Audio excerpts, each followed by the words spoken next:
Hey guys, so I'm back and I'm here to teach you how to download the updated Run Mobile the Masterclass APK.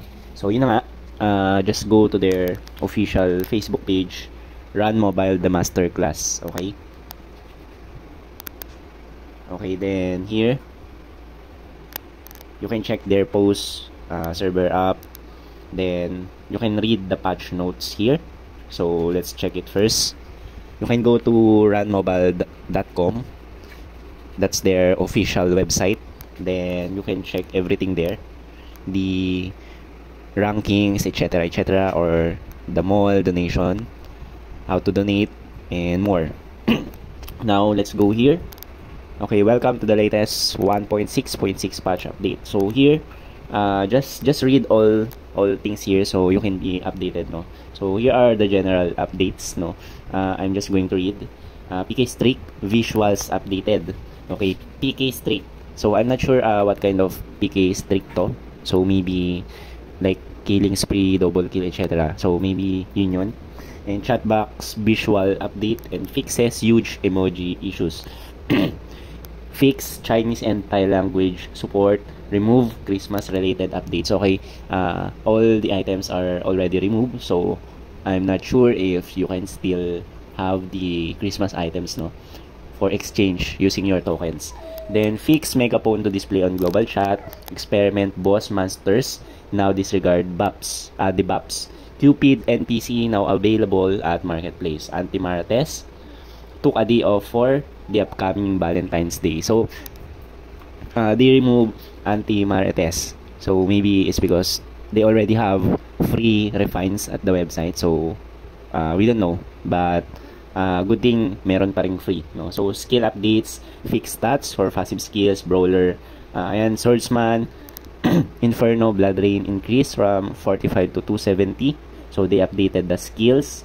So that's the good thing, no, kasi yun yung mga bug pa eh. So meaning they are still fixing it. That's why we are here in OBT to report to them all the things na kailangan i-fix before they release the official APK, no. So this is the one thing, that's why we still need to do things, no. Like this, Archer increase animation speed, Arrow Armageddon. Sorry, inubo na ako. Di pa kasi ako natutulog eh, galing pa ako sa trabaho. So yun, slow, etc. Kayo na bala magbasa dyan, guys. Shaman, so they fix everything, no. So yan, ang daming nabago. And items 2025 new Chinese New Year limited costume and weapon costume. Spear 13 level 127 skill fragment scroll exchange available. Okay, pwede na rin siyang ipagpalit. Drops beginner accessories now drop on campuses. Okay, beginner accessories. DS Junior Ethereal Feast drop level 57 and 67 scrolls. Dark Swordsman Ninja Knife remove level 47 scroll drop. And School Holes SGMP Phoenix Monsters now drop level 47 scrolls. So they put back the scrolls.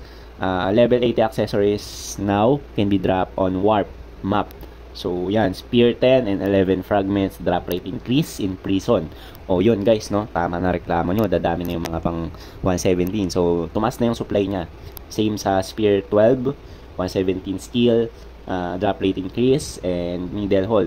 Sa middle hall makukuha nyo yung Spear 12. And Spear 13 may drop din siya sa middle hall and prison.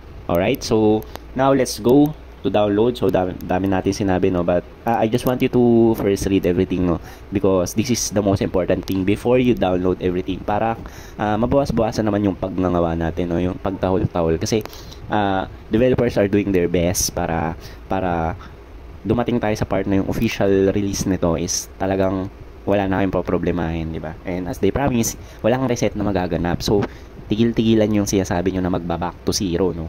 Baka nagba-back to zero kayo kasi mga gumagawa kayo ng mga exploit, nagdudup kayo at kung ano-ano pang pinagagawa nyo na hindi nyo nare-report. So yun, for me guys, if you want to improve the game, just help the developers report everything as soon as possible para maggawan agad yan na action. Okay, now let's go here. Tama ng sinasabi ko rin, ang dami ko na rin nasabi. So yun, here, download here. So we will still go to runmobile.com website. Andito yung APK link. So I will explain to you before we start downloading everything. Okay, so here you can see download APK. So you will see here um, operating system Android 11 and app, Android 11 and app, processor Helio G25 and app, and memory is 4 gig RAM, 4 gigabytes RAM and app, storage 1 gigabytes and app. So meaning you still need to have 1 gig memory and 4 gig memory. So yung memory na yun, ito yung memory for I think yung memory nyo, yung specs ng phone nyo, di ba? Yung pag nag-install kayo ng mga applications. So, hindi ako ganun totally ka, sa ganitong, basta makikita nyo yan, yung memory and yung storage. Yung storage kasi is almost the same sa memory. So, yun yung space na naglalagay kayo ng file sa storage. And yung memory, ito yung RAM. Yung RAM, ito yun, yung memory na binabanggit na lang 4 gigabytes. Ito yung makikita nyo na 4 gigabytes, 8 gigabytes, 16 gigabytes pag bumibili kayo ng cellphone. And yung storage, ito yung may mga 128 gigabytes, 256 gigabytes, and 500 gigabytes, and so on. So, ito yung pinaglalagyan ng maraming files and mga pictures nyo. So, ito yung ROM. Yung memory is RAM. Okay, so yun. Just click download APK. Okay, so yun. After clicking download APK, you will see here mirror link 1, number 2, and number 3. So, every link will redirect you to a website for you to be able to download the APK. So, yung APK na yan, pare-parehas lang yan. So, all APKs are the same. So, no need to re-download as per our developers, si Sir Vampira. Or yun nga, don't re-download.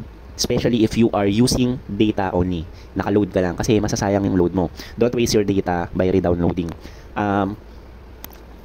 What I'm going to advise to you is if you are going to download using your data, just go to place or area where you can download faster because you have high signals with your network. So, yun lang guys, no? Or, reconnect to a Wi-Fi. So, para mas mabilis. Now, let's go to mirror link number 2.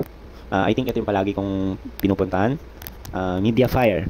So, ito yung suki ako ni Mediafire. Mediafire, just download here. Click the arrow. And, this will pop up. Continue. Alright, then file might be harmful. So, if you are going to use Mediafire, ganito yung process. Download anyway, and you will see the details here. So, it's almost 1 gig, almost 900 MB. Okay, so guys, while waiting, we will delete this application, Run Mobile. Just open the application info. Okay, open the application info, then clear data. Again, clear data, and uninstall. So, that's what you need to do before installing the newest update or the newest APK. So, after downloading the application or APK, just install it right away. And just in case, guys, that the application says that app not installed, just try to reset your phone. So, that's what I do sometimes. Reset your phone, then reinstall the app, then it will go through. So, just try and try, but don't download the APK. Okay, then always double check your storage if you have still spaces. Okay, then after installing, just click open. Now you will be directed here, opening the app, and here guys, you can see it's verifying. Just an example again, just in case no verifying files popping out on your screen, just wait for a while. No, as I said before, go to the area or place where you can have a signal, high signal if you are using data, kasi hindi yan maglo-load automatically. So you need to wait and wait and wait until it start verifying the files. Alright, all you need to do here is just wait and here you go, it will show the terms of use, no? So I'm going to log in first. Okay, so yun na nga guys, no? Waiting na tayo sa maps, and here you go. Ayun na. So, yan guys. After downloading, syempre na nga makakapaglaro kayo. Yan. So, yun guys. All you need to do is to have patience. You need patience. Why? Because you need to wait. So, yun lang guys. No? Uy, mamaw spotted. So, hanggang dito na lang. And bye-bye. See you.